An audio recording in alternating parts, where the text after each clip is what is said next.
all been there, and a lot of us still there. Yeah. So you stalked her a little bit, found her on Twitter. Yeah. Slid in her Twitter DMs, and y'all started dating again. When he reached out to you, what did you think? On Twitter? Yeah. I didn't want him. At that time, you were shut down. I was done. I was so done. I was done with men. I was done, period. Like, because I came out of a relationship that I had found out I was actually a mistress. So, yeah, I was like, I ain't trusting none of them no more. I wanted nothing to do with it. But then I did pray about it, and God did tell me to give him a chance. So you was praying then? Yeah. Hey guys, and welcome to Little Blackbird 91. We are talking about Dear Future Wifey Season 5 episode, I believe 516. Talking about obviously, wow, the name's gone on my head. It's gone out of my head. But I did a part 1 of this, and they talked about obviously the fact that she cheated and he forgave her. And I said obviously as well, I watched her TikTok videos before this interview a year and a bit ago, so I have a different opinion in terms of what I saw on the TikTok. Not necessarily about the relationship, but what I saw on the TikTok about the actual act. And that was what I was like, ooh, I was a bit like, ooh, pause. So now, obviously, we've done part 1 where we've watched a little bit. We're going to do part 2, probably another 20, 30 minutes again. And just kind of just watch it, hopefully break some things down as well in this video as well. So if you're new to the channel, like it, share, subscribe, click on the bell button for notification of the uploads. And for those of you who are returnees, you already know what it is, baby. You got the middle rows. Oh, my days. I ended that. Let's go again. You got the minerals. You got the minerals. Stay hydrated because the streets out there are hot. Stay hydrated because your throat is dry and you can't sing. You had a prayer life back then. Mm-hmm. I was perfectly fine being like Paul and so be by myself. Literally single at that point. You were fine with that. Yes. Yep. Until I gave him a chance. So then how did that happen? So did your number, you had him blocked. So he reached out to you. He was talking to you in the DMs. Did he say, hey, I'd like to call you, and you unblocked him or what? On Twitter? Yeah. Twitter? That's the only connection he had with you. Yeah. How'd y'all get on the phone? So you texted me, right? I gave you my number. Yeah. We started communicating. Then we went on like a date. Mm-hmm. Well, first of all, I appreciate the body language here where she actually looked to him to try and see if they matched the answers. Did I reach out to you? I text you, etc. That shows that there's some communication, and they're able to communicate very well. They're double checking with each other as well, checking in. That's a good sign. I don't know, is it me? But I'm looking at the hand on the leg. Do you know, I noticed it the first time I did the part 1, but I didn't really say anything. The hand on the leg, I think that's because she's probably very nervous, and I think he wants to let her feel that he's got her back, because that hand over her arm on her leg is very much giving me protection vibes. I'm protecting you. Don't worry, I've got you. Kind of that's the energy I'm getting from that particular body language. Now, again, I'm not a body language expert, but this is what I get from it. That's why I'm reading it as well. But anyway, let's go. Christmas. Yeah. And, I walked into the house, and that was my first time meeting a lot more of her extended family. Mm-hmm. So like my grandma was there. Exactly. And so, you didn't walk right on in there. Huh? Yeah. I know it was like a big family gathering. I see cars. I'm like, there's a lot of people there. And so I walk in, and I meet grandma and everything like that, the aunts and everything that I never met prior to. So I'm like, okay. And her parents remember me. They welcomed me back in, open arms and stuff. And so we went on our date, and it was kind of just like, you got certain relationships that it just pick up like you never left. In a sense, like, y'all talk about certain things that transpired in between, and why did this have to happen? But at the same time, it was like, okay, we picked up right where we left off in a sense. And so at that time, you were how old? You were 19? I was 20. We just turned 20. Yeah, I just turned 20 in 2012. So y'all had a break for how many years? A year and a half? Year and a half. Yeah. So it was a year and a half break. Y'all back. So y'all moved fast then. So after y'all reconnected, how long did it take y'all to get married? So 3 months, 4 months? No, it's about 6. So we started talking in December of 2012, right. And then we officially got into a relationship January 25th of 2013. I'm sorry. Yeah. And then we got married June 22nd of 2013. I love it.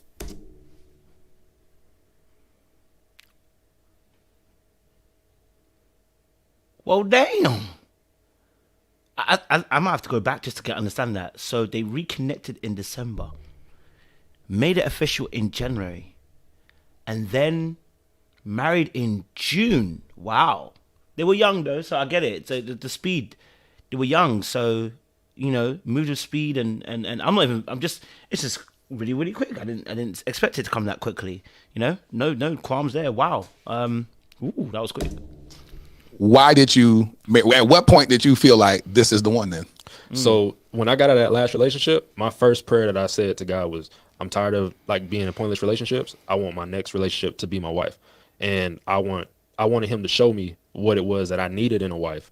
And so when I had got out of that relationship and we were just in the talking phase, like we weren't in an official relationship, and we had an agreement that, okay, like if we're not official, then we can still talk to other people. in a sense. And Do you know what's interesting as well? Because I think most of us have prayed this prayer before. It doesn't always work out the way he's worked it out. I'll be honest with you. I think I've prayed it out a few times. My next relationship is my next one, Lord. He gets the next one, you're like, this can't be it, Lord. You know what I mean? So, you know, it's a blessing and grace that you get that situation. Some of us need to learn some key lessons, actually.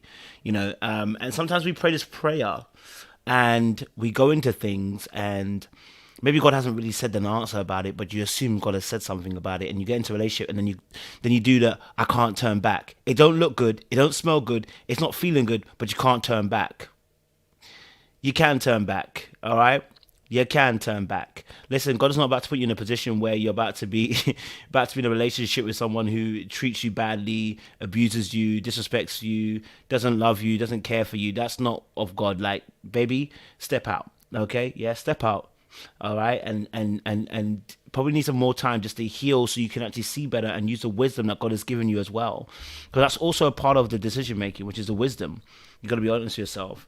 Like I said, I've prayed that prayer before and got into a relationship, and but the thing is, God gives warning signs. I remember the beginning of certain relationships.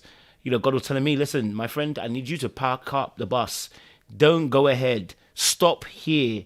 Moving forward now will be a problem. I decided to move forward and go on, and I learned my lesson. Well and truly, I will not ignore God again.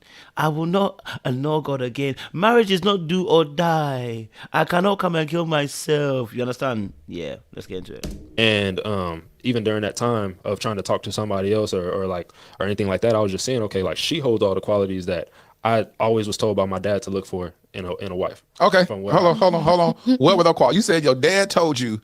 See, a lot of times we don't get those conversations from dad. Exactly. So your dad told you what to look for in a wife? Yeah, my dad's biggest thing was always refer back to the Bible, but at the same time, he would also try and tell me from experience, find a wife that's going to look out for me, not only in real life, but also in prayer. Find a wife that's going to look out for me and make sure that even when I'm not around, she protects my name, she protects me as a man, and somebody that I can feel like I can definitely trust with. Babe, I need you to pray for me on this. I need you to be in agreement with me on this, and that she's going to be that. And so, like a lot of our dates that we first had dates, I'll say, we were doing Bible study, just like over at my parents' house. I was still living at home at that time. I would either go over to her parents' house. Sometimes we'd just sit down and read the Bible. My dad was a deacon in the church that I went to. Her dad was a preacher, and so we both came. So y'all come from. Yeah, so. Oh, so they both come from the PK background. Boy. It's not easy. That's a lot of pressure as well in itself. I love what they're saying, though. I love the fact his dad gave the qualifications. I think that's honestly a beautiful thing. You are looking for someone. You are looking for someone to put. I actually remember a conversation with my dad when I had one of my girlfriends back in the day, and I remember he sat me down with the girl, and he told her some things, and I remember at the time I disagreed, and I got older and I learned. Don't disagree with that kind of code. Shut up. I remember I disagreed, and in my head I disagreed. I was like, oh, why is he telling me that? But he said something interesting. He said, listen, look, whilst you two get together, never in public out him. And I was like, what's he talking about? Like, what's he talking about? Never publicly out him. Don't do it. Now, when I first heard that, I was like, I think he's just being dad, in it. He's doing, he doesn't like that kind of stuff. So yeah. But when I deeped it for myself when I got older, and I deeped it, I said, yeah, actually, bro, the worst, for men specifically, I'm talking about men specifically, I think it can go both ways. I do believe women also don't need to be out in them. But I'm talking about specifically men. Because once men get outed, and when I say outed, I'm talking about in a sense of like being disrespectful, right? Somebody who's just not going to protect your name. Right, of course we have arguments. Of course, if you do something, of course, if you cheat on your wife, something like that, then that's gonna be completely different. That's like you've broken the code of ethics. Like, do you know what I mean? But like you're in an argument and you get angry and you say you have to say this stuff out loud and you air out our laundry in a certain way that tarnishes the name. Then yeah, like bro, you need to be careful of that kind of person because they can do some damage to you, and not just you, the family. Because in their frustration, in their anger, in their hurt, That's what they do.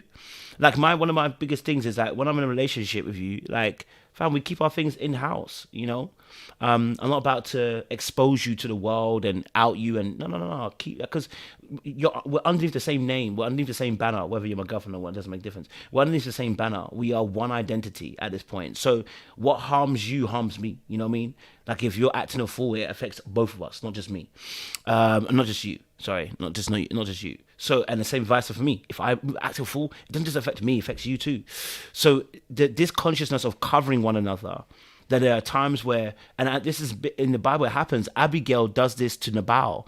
Abigail comes out and covers for her foolish husband Nabal just before King David says, I'm about to kill Nabal. King David was about to finish Nabal because he was being rude and disrespectful and out of pocket. But Abigail, in her wisdom, came out and said, no, please, King, let me offer this to you, X, Y, and Z. And actually stopped King David coming to kill Nabal. That's what you want as a man. That's what you want from your wife. That her wisdom and her wisdom seeks to cover you.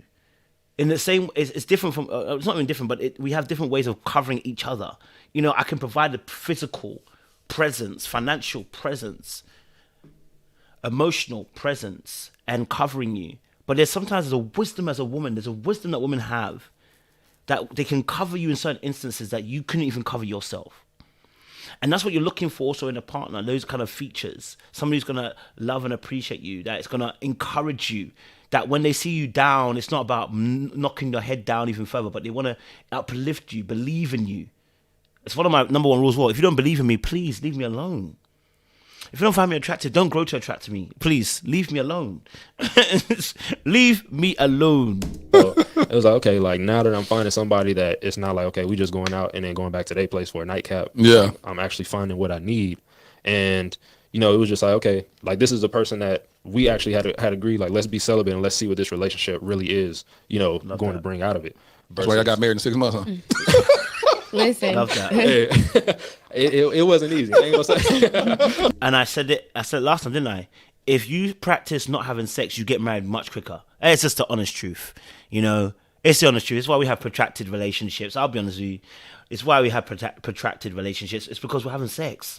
Okay? If you just said you're not going to have sex, you're going to speed up that marriage time. I'm telling you now, sex, fornication has been, I believe, one of the reasons why relationships go on longer than they have to, why we have several partners too. Sex messes up things from both men and women because it protracts that thing now where you want to have sex, right? And if you say to yourself, we're not going to have sex, then either you got a choice to make. Either I leave you alone or I go into a relationship with you and marry you, okay? That's the interchange. So people get married quicker. I'll definitely be honest about that. But yeah. But that was just like, you know, we got a chance to see what the relationship truly was, what the fruit of it actually was. And what did you find, Raven?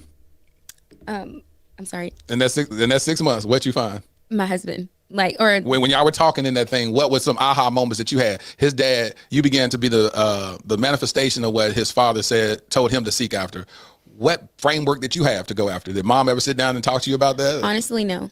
So, he, like I said, he really, like, he represented everything that I always said I didn't want a man like my dad. He was the opposite of that.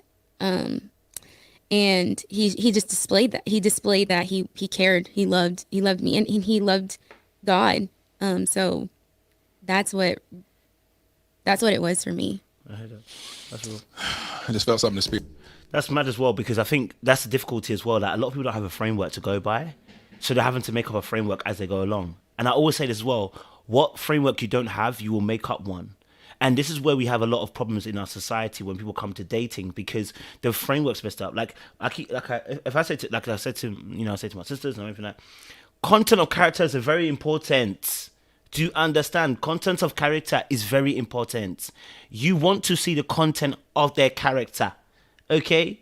You want to see that person love, appreciate you, uplift you, encourage you, support you, okay? Kindness. Right? Do you want these characteristics in a man? You want that person to be compassionate at times, also being able to tell you no, also has the ability not to tell you no, also has the ability not to worship you. You don't want someone who's going to worship you. You want someone who's going to lead you well, but that will, in that leadership, leads with love. They care about you. They appreciate you. You know what I'm saying? They know how to communicate. Here, it's gonna release later.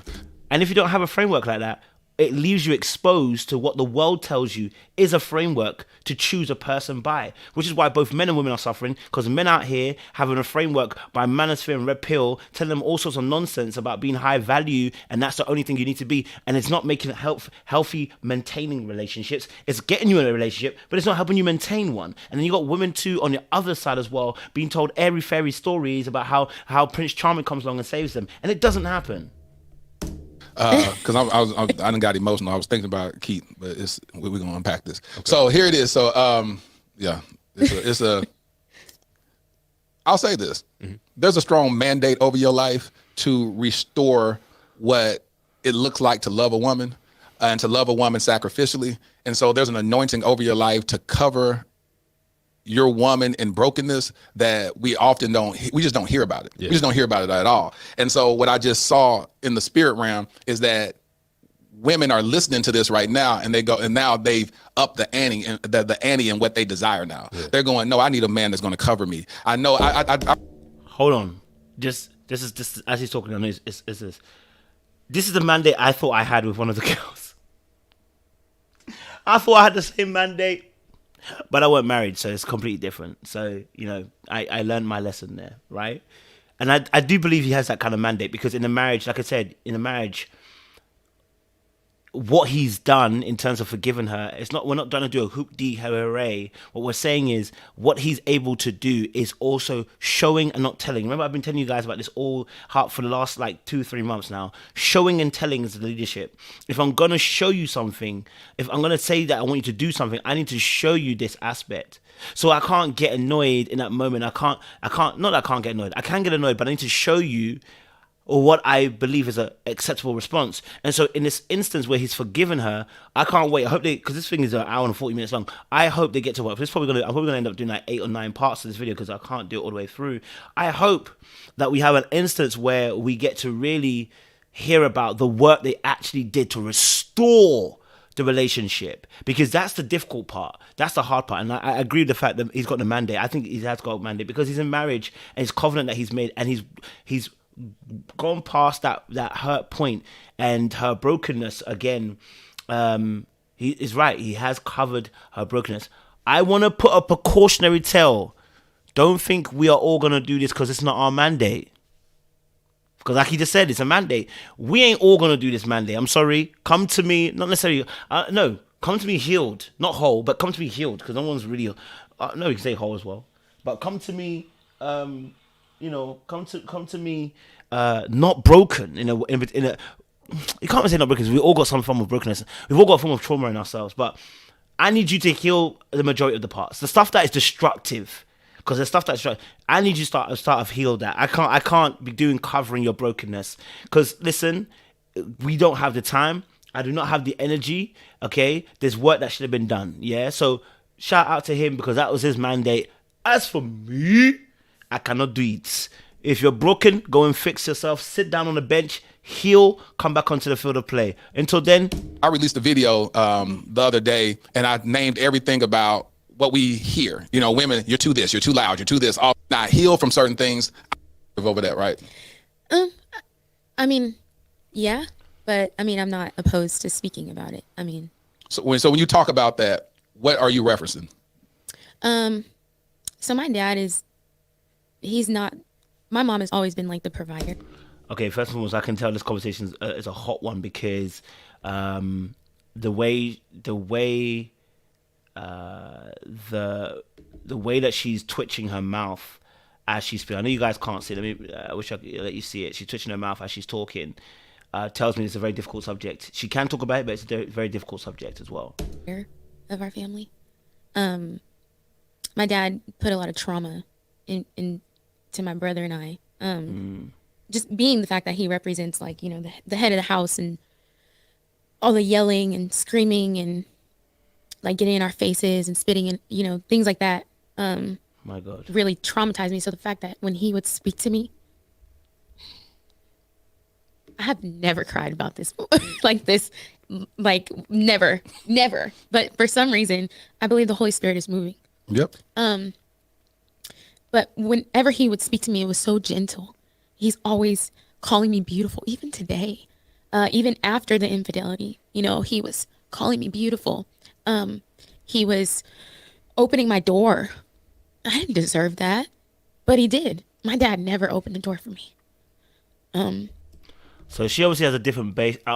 Okay, so just to make it very clear as well, as much as this is spiritual, I want everyone to pay attention to the psychological aspects too. Remember, her baseline is not your baseline, okay? Because what she's drawing as underlining, him speaking gentle, him saying words of beautiful, showing her love and affection, opening doors for her, she's never had that. So it's a different type of like I said, there's different aspects of brokenness which people carry, and not everyone has the same, starting blocks, of where they're coming from.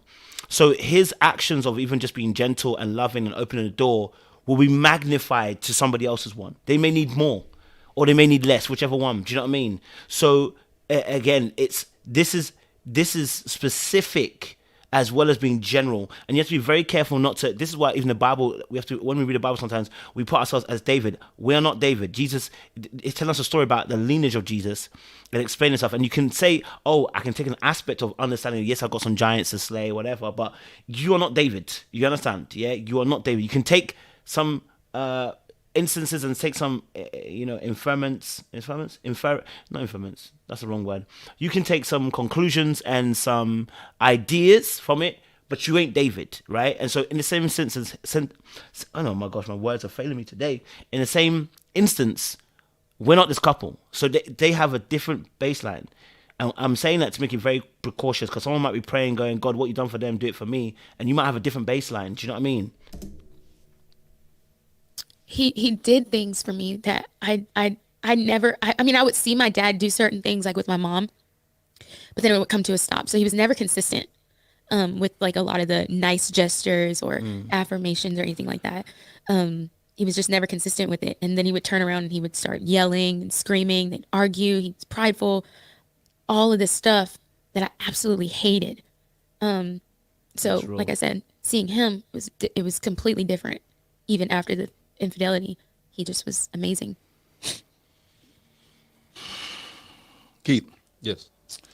So dad told you certain things to look for in a wife. Mm-hmm. You saw that in No Raven over here. And how did you propose to her? All right, so this is where I know, like, it definitely wasn't romantic at all. No, it wasn't. It was more so one of those things, it wasn't like Baby Boy where Tyrese said, "I love you. You probably gonna be my wife." It wasn't like that, was it? No, it wasn't that bad, but it definitely wasn't good either. So it was like, it was good. It was just not like, it wasn't the typical like down on the knee type thing. It was one of those things where one day we was together for our Bible study, and I had been praying about it, like just like, "God, is this my wife? Like, I know the prayer that I told you, but like, is she the one?" And I felt just like confirmation in my heart, just like, this is the one for you. And so I told her, I was like, I've been praying on it, and this is the prayer that I said when I got out the last relationship, and I feel like God has given me that confirmation in my heart and in my spirit that you are the one. So like, would you want to go down to the courthouse and get married? So and so that was how that went. And what she said? Yeah, you said yeah. Yeah, it was confirmation for me too, because I was thinking the same thing. And y'all just went. How long did y'all wait to just go down there to the courthouse? It probably took us about a month to do it, and more so because we wanted to talk to our families. I was about to ask you, did you at least go ask her dad for his blessing? I actually did talk to their parents prior to, yeah. So yeah, that is what really kind of led to a lot of like discord between us, because my family was very accepting of it because my parents got married really fast. Right. So they were just like, yeah, like go ahead. Exactly. But then my parents were different. Too young. Y'all too young for this. More so, it wasn't even the age. It was like on my dad's side, and even what my mom would say as well was that we want y'all to be financially stable. Oh, so it's about the money. Yeah, because they dealt with their relationship being long term before they got together, and they dealt with a lot of financial struggles before and after, and so they really didn't want us to go through the same things. But the way that message was conveyed and the way that everything had transpired just really caused a rift, first and foremost, between them and Raven, and also it later bled in between us because I think as we grow up around people, it's very easy for us to be like, oh, that's just them. Yeah. But it's quick that we forget, like, okay, I can brush off like that because I live with it. Yeah. She's new to the situation. Yeah. It's not going to feel the same way. I love the fact they're going into this area because I think this is.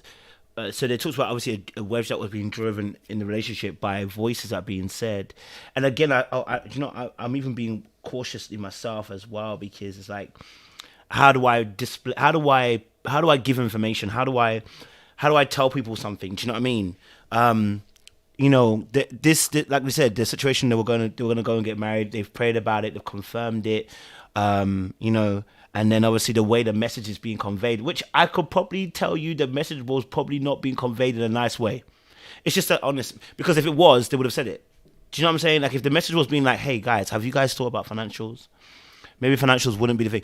I can almost, and listen, Christians have a habit too. It's not just atheists. And Christians too can get to a point where they can talk in a particular way. Do you know what I mean? Like you haven't sorted this out. Why do you think you're going to get married? Almost questioning your sanity in trying to make this choice. And again, it's more about we guide people and advise people. Do you know what I mean? If my son said to me at 19 wants to get married, I'm gonna tell him, listen, son, are you sure this is what you want to do? You're very young. You still got things that you want to do. Things you want to at 20. You still things you want to achieve. Are you sure this is what you want to go down a route? Yeah, Dad. This is what I definitely want to do. I believe she's the one.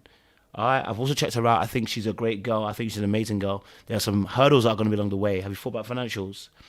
No, I haven't thought about financials. Okay, financials is probably going to become a big conversation in this situation. I want to let you know that X, Y, and Z is probably going to pop up and come up.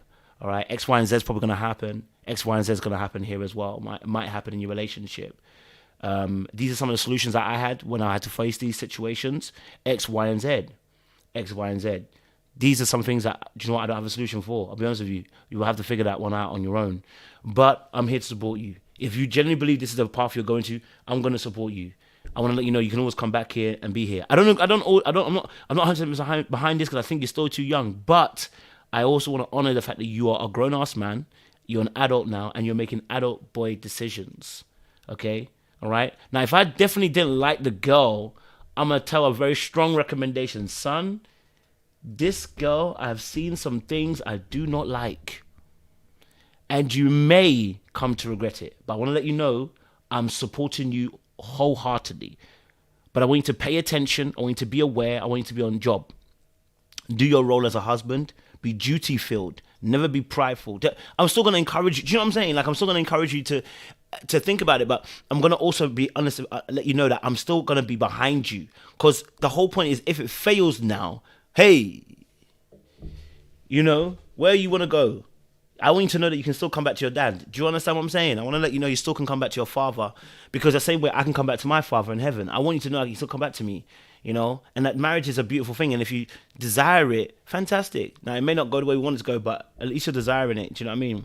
Right. As easily brushed off. So I didn't give her that protection that she needed throughout that process. And that was where, like, I saw one of my first faults, not during that time, but as everything transpired, and really being able to like look at things and reflect back. Like, my dad always told me, like, it takes two people, whether it be good or whether it be bad. So you got to recognize your part and stuff. Yeah. Good. And so when I look back and recognize my part, I always prayed for God to send me the right wife, but I never prayed for him to prepare me as the right husband. And there was so many gaps that I had that situation actually did open my eyes to allow me to see that. I love that, and I appreciate that, sir, as well. That's the ownership that we love to hear on this, accountability on this. This is why I say that people, when they want to have maintenance in a relationship, long-term relationships, this is the way to look at a relationship. That stuff that manosphere start preaching about women are all this X, Y, and Z is rubbish. It will leave you divorced again. You understand? You have to understand there is ownership on both sides wanting to take. We are in a partnership trying to reach the final goal and destination, right? Till death do us part. And so what you have to understand is that both parties contribute towards the issues that we face in relationships. And I love the fact that he said there, look, I didn't cover her in the way that I should have in the beginning. That I could have done more. I could have said this. I could have said that. Let's chalk it up to naivete. Let's chalk it up to being green and not being able to protect her in the way that he wanted to. He understood. Your dad's name? Keith, I'm a junior. Mm-hmm. Keith Senior, shout out to you, brother. Shout out to you for raising a king. And because oftentimes we always hear like men just babying their boys and letting them just get away with murder or whatnot. But he said, no, if something's going wrong, you at fault too. So it takes two of y'all. And if something ain't right, y'all two get together and work it out and fix it. So I love that. I love it when people just, and the fact that he actually told you what to look for. My dad never told me what to look for in a woman. I never had one conversation with my dad about dating, relationships, sex, just nothing. I'm just out here just figuring it out on my own. You know what I'm saying? So I'm glad that you had a father that was at least laying the foundation for you. So that's absolutely amazing. So I definitely want to shout out old Keith. I'm gonna say this now. She caught a good one. Okay, she caught a good one. Because listen, not all of us have that blueprint, my G. Not all of us have that information coded into us. I can see why the ladies are suffering. But the question also too is, the ladies, do you have the blueprint too, in order to be able to match this? This is a graceful meeting right now. This is not the norm. This is a graceful meeting. You understand? Yeah. Senior for being the king that he is. And so you realize that you left her uncovered in that situation. And what I heard you echoing and chiming in, how did that make you feel though, Raven? Oh my gosh. So rejected. Because I had already grew up with a lot of rejection. I'm not trying to point it back to childhood, but this has always been, it's still something that God is bringing me out of even today. Of course. Why would somebody say, you don't got to make an excuse? Everything therapists say, all that stuff traces back to childhood. So that's just what it is. Well, Yeah. that's what it was. It was rejection. I dealt with a lot of rejection, especially from my own dad. So being that him, he's not listening to me, he's not, they're saying that it's financially, but is it really? I'm getting a lot of nasty attitudes from his mom and things like that, his family. So for me, it wasn't that. And it was hard for me to accept that it was until after, literally years later. But it was horrible, because once we did go ahead and we decided to just move forward with the wedding or getting married, because we got married at a little chapel, they never showed up. And I think that hurt me more than it hurt him, because he knew how they were. And, he's just like you said, that's just how they are. I understand that it's a financial issue, but for me, it's you're gaining a new daughter. I'm expecting that have to have hurt you. This is getting wild. So the parents didn't turn up. Yeah, it's not financial. It's not financial. You mean you went to a wedding because of financials? Tell the truth, you didn't like her, did you? The parents didn't like her. The reality is the parents did not like her spirit. Maybe they saw something. I'm not saying they're right or wrong. I'm saying they saw something. Yeah, they saw something. I told you earlier on, if I don't like the woman, what would I say? And I remember as well, there's been times obviously when I've dated someone, and I remember my dad will not say outrightly unless you ask him what he thinks. And I remember after I broke up with one of my girlfriends, I asked him, "What do you think, Dad?" He said, "You know what?" I said, "Listen, I don't tell you what to do, but I could sense that this girl was gonna run you." And in my head, I'm like, "Run me? Ain't no girl run me. I run me. No girl can run me." But then when I look back, I said, "Yeah, she kind of did run me still." She kind of did run me, and less of running me, I would have been emotionally distant if I'd stayed in that relationship continuously. But he was right? He was right in that sense, right? And so, parents can see certain things and they don't want to say it, but to not turn up to the wedding is madness. Especially as us being Christians. Madness. Because unless you're saying this person, you're saying 100% saying, if you're saying it's only financial, that's the reason why you're saying what you're saying. I need to know, is this the truth? Is there more to the story? Because if it's only financials, why the heck would we not turn up? Especially being Christians. Why would we not support you if it's just financials? I'm not saying that you're going to pay anything. You can still tell them, listen, hey, you guys got to sort it out. But to not turn up is a whole different ballgame. And actually, they left him exposed by doing that, right? You leave the child exposed now because now they feel like they have no support. So when things are going in the relationship, there is no, can I get some advice from you on how to handle this situation? Can I get some advice from you to handle this situation? There's none of that because you've vacated your position. But then someone might say, then my misogynistic manosphere head might say, maybe they saw something in her and it's proven when she cheated. You get me? You know what I mean? Maybe they saw something in her and then when she cheated, it's proof that they saw what they saw, bruh. That's why they didn't want her to marry her, cause. And maybe he's sticking into it because he hasn't got no choice, because the parents are saying they're not going to support the thing. He has to make it work because now he's made his bed, he has to lie in it, blood. Maybe that's the reason why. That's me being cheeky. But listen, we're going to do another part 3 to this, man. Make sure you like, share, subscribe, click on that bell button for notification of uploads. We appreciate you guys. Stay locked, stay loaded. It's interesting, baby.